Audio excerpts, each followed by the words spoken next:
Hi, it's Mindy with Astrology by Love. Thank you for meeting with me today. So today we are going to be talking about Oprah Winfrey. I'm sure you know who Oprah Winfrey is. She used to have the Oprah Winfrey Show. She's an incredibly well-known businesswoman, first black billionaire. She is amazing. So today we're going to be talking about her natal chart and, you know, what all's going on with it and what is it that makes her so amazing. So this is Oprah Winfrey's natal chart right here. So if you want to go on Astrodance and astrodance.com and look up her chart, it's her birthday is January 29th, 1954, and the birth time is 4:30 in the morning, and she was born in Kosciuszko, Mississippi, and I'll leave that information down below if you want to check it out. But like I said, this is Oprah Winfrey's chart, and we're going to be talking about this today. The first thing I noticed about Oprah's chart was the grand air trine. So that is these blue lines right here. So a trine is when two planets and points in a chart are about 120 degrees apart. And when you have another planet or point in the chart another 120 degrees away, then you have an equilateral triangle that in astrology is known as a grand trine. So, and that's these blue lines right here. This is a really positive aspect. With grand trines, the energy between the planets works together and flows easily. It's like a natural talent or gift. You don't even really have to work at it. The energy is just there and works. And you know, this grand trine is the reason that we know Oprah. So Oprah's Sun, Venus, and Mercury are loosely conjunct. Remember, a conjunction is when planets are near each other. Loosely conjunct in the second house. The second house is about our money and possessions. And in fact, every house that this grand trine is in, the second house, the sixth house, and the 10th house, every house has to do with money. So these are the money houses, and this is where her natural energy flows. So, you know, which is really cool. So, but anyways, back to the second house. So Oprah's Venus and Sun are tightly conjunct, less than 1 degree.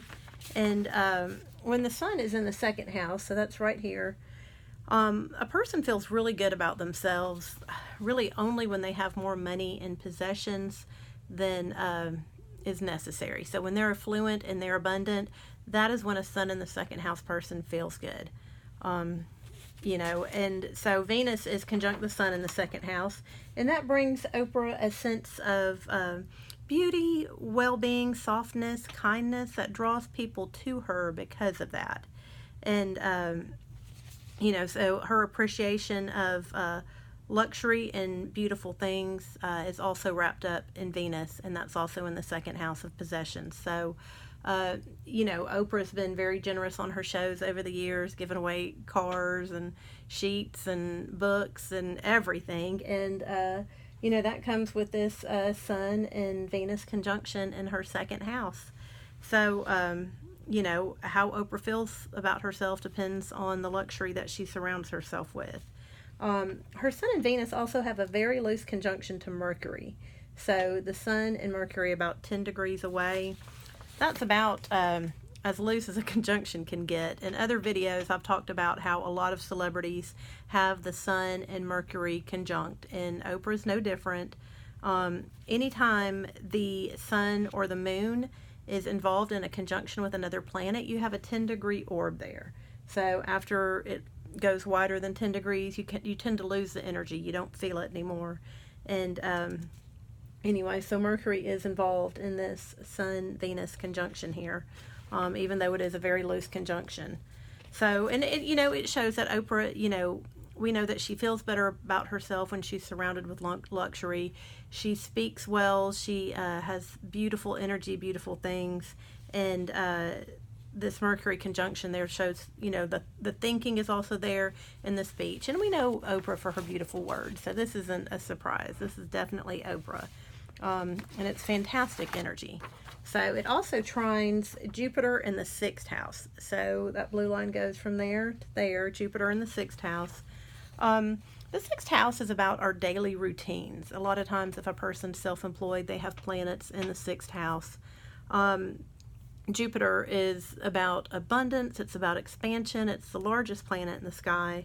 And, and it shows us with the sixth house ruling routines, health, everyday stuff, it shows that Oprah really needs a routine, and probably a bigger routine than most people, in order to function at her best, to be her best throughout the day. And something I've noticed about people with an Aquarius sun, which, we just looked at her sun in the second house. It is in the sign of Aquarius. People with the Aquarius sun, I've noticed, tend to have a morning routine. They tend to need something very specific to do in the morning, and then they can, go about and do whatever they need to do after that. But I imagine Oprah's Aquarius sun really enjoys this connection to Jupiter in the sixth house. And Jupiter is trine to that loose conjunction in the second. And so when Jupiter is trine another planet, or a conjunction like, we see here, Jupiter lends its abundance and positivity and expansion to this conjunction in the second house. So, and then the third part of the trine that I wanted to talk about is, let's see here,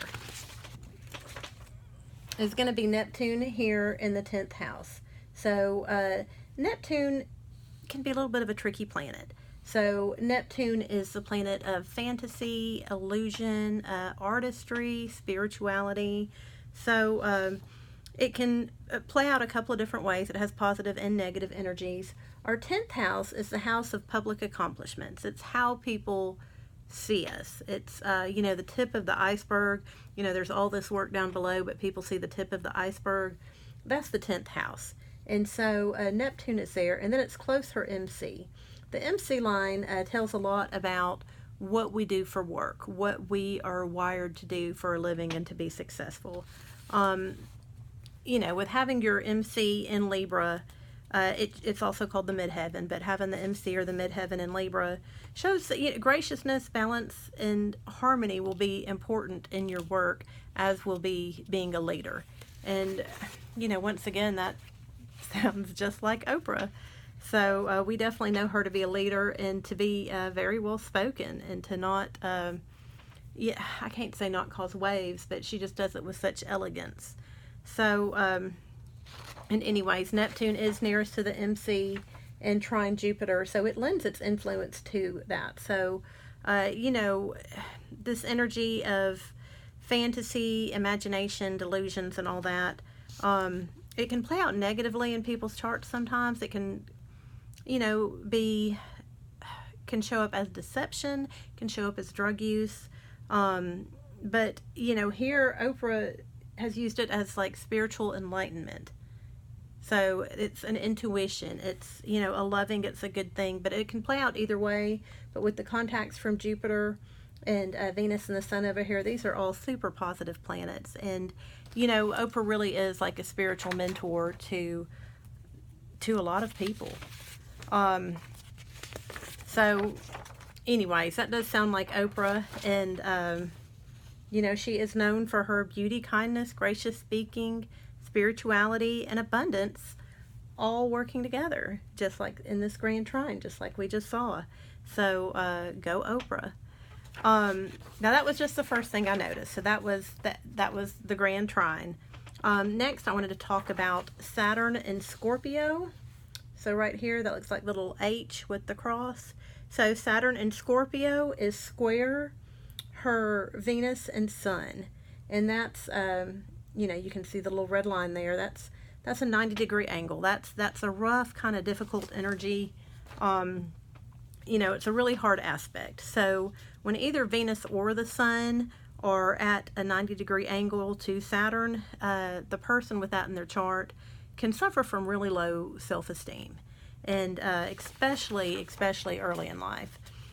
Saturn square the Sun normally means there was some kind of rejection from the father or the father figure. So maybe he wasn't there, or maybe he just, ignored Oprah, You know, and Oprah's been pretty open about her past and everything. We know her father wasn't there, but Saturn's always there to teach us lessons.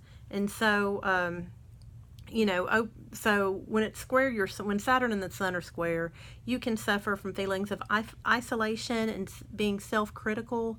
And but the lesson Saturn was teaching Oprah was self-love, self-respect, and to take care of herself. And you know, the universe was going to force her to learn how to love herself. And so fortunately, she embraced that at a young age. But yes, self-care and self-love is essential to overcoming the difficulties in this aspect. Saturn square Venus is incredibly similar. It also produces feelings of rejection and isolation, and with those feelings, it brings about a deep longing for love and happiness. And so, you know, these are things Oprah's openly struggled with. She's talked about in her past. You know, this all sounds very familiar, and it's, you know, right here, you know, Saturn square Venus and the Sun right here in the natal chart. So this is Oprah's life. So, and like I said, I have heard several times Oprah talk about the importance of self-love, and that was definitely one of the lessons she has had to learn in her life.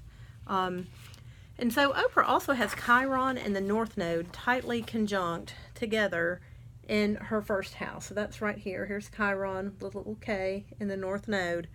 The first house is how we appear to the world. It's, you know, it also talks about our bodies and, you know, how they work and function and how they present. A person with a Chiron in the first house was bullied at some point in their life. They were made a victim. They, you know, suffered emotionally or physically, and were definitely traumatized and have a very low self-image because of this. Normally this stuff happens in childhood, but it can go on into adulthood. You know, and so in order to overcome this, this is more lessons that Oprah has had to learn in regards to self-love and taking care of herself. So, and, you know, she has talked before in her past and childhood, you know, unfortunately, you know, she was raped and molested several times, which are definitely tragedies, and that's associated, you know, with this Chiron in the first house placement. That's, you know, it's an unfortunate placement. We've also watched Oprah struggle with her weight as an adult. That's another manifestation of Chiron in the first house.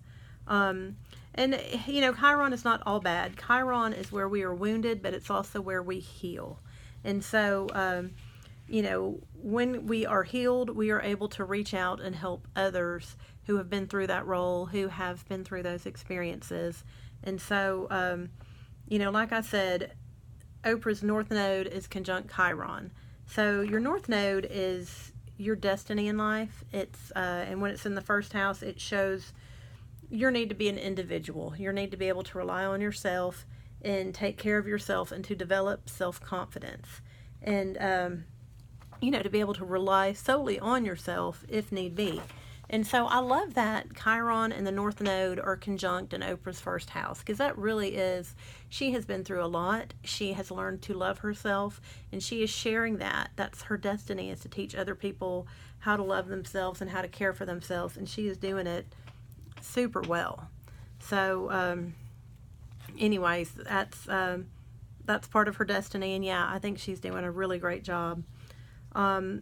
And, you know, part of the way she was hurt was her weight. And, you know, being overweight is definitely a painful thing. And she is helping others heal with that, not to mention, you know, her investment and involvement in Weight Watchers. That's also provided emotional and she has also, provided emotional and inner healing to others through her TV channel, the Oprah Winfrey Network, her TV shows. She's got shows like, you know, Super Soul Sunday and Ayanla Fix My Life, and also through her magazine, and like I said, all those years doing the Oprah Winfrey Show. Like, she is definitely doing a good job following her destined life, so from what I can see anyways. And so anyway, so last thing I wanted to talk about was the placement of Uranus in Oprah's chart. So Uranus is the planet of surprises. It's chaos, destruction. Uranus, I think, is best described as needing a freedom from rules. It needs to be able to innovate, to go, to do everything. And whenever you try to, at whatever place in your chart that Uranus falls, whenever you try to regulate it, whenever you try to put rules there, whenever you try to structure it, you get a lot of rebellion, you get a lot of chaos, you get a lot of destruction. It's not, that's not the area of your life to be structured in. And so Oprah's Uranus is in her 7th house, and that is the house of marriage and long-term relationships, business, long-term business partnerships. So the way Uranus plays out in the 7th house, Oprah has to have a lot of freedom in her relationships. She also needs a lot of innovation, the ability to do different, to do better. Uranus a lot of times does cause physical distance between partners. Also a little bit of emotional instability. So, if Oprah, tried to do the traditional husband-wife thing, there'd be a lot of disruptive energy flowing through. And so, a lot of curveballs would start coming in a traditional marriage. People with Uranus in the 7th house really don't need traditional marriages. They need to, speak to their partners beforehand and figure out how to, have a wide berth, a wide area to move about in. Like I said, remember innovation and freedom from rules. And Oprah and her long-term lover, Stedman, seem to be doing this really, really well. So they've been together since 1986, and instead of getting legally married in 1992, they opted for what Oprah called a spiritual union. Oprah has a story on her website, and I'll put the link down below, oprahmag.com, about her and Stedman's relationship timeline, and I found it interesting. In it, Oprah explains that her and Stedman would not be together if they were married. She says that marriage requires a different way of being in this world, and that Stedman's interpretation of what it means to be a husband and what it means to be a wife would have been pretty traditional, and Oprah says she would not have been able to fit into that.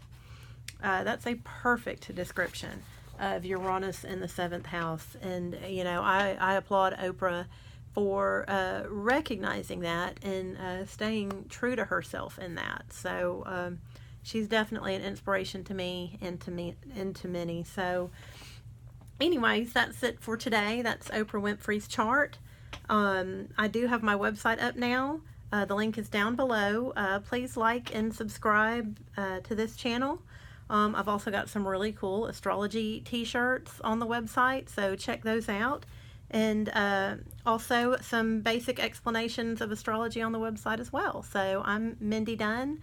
I'm Astrology by Love. Thanks for hanging out with me.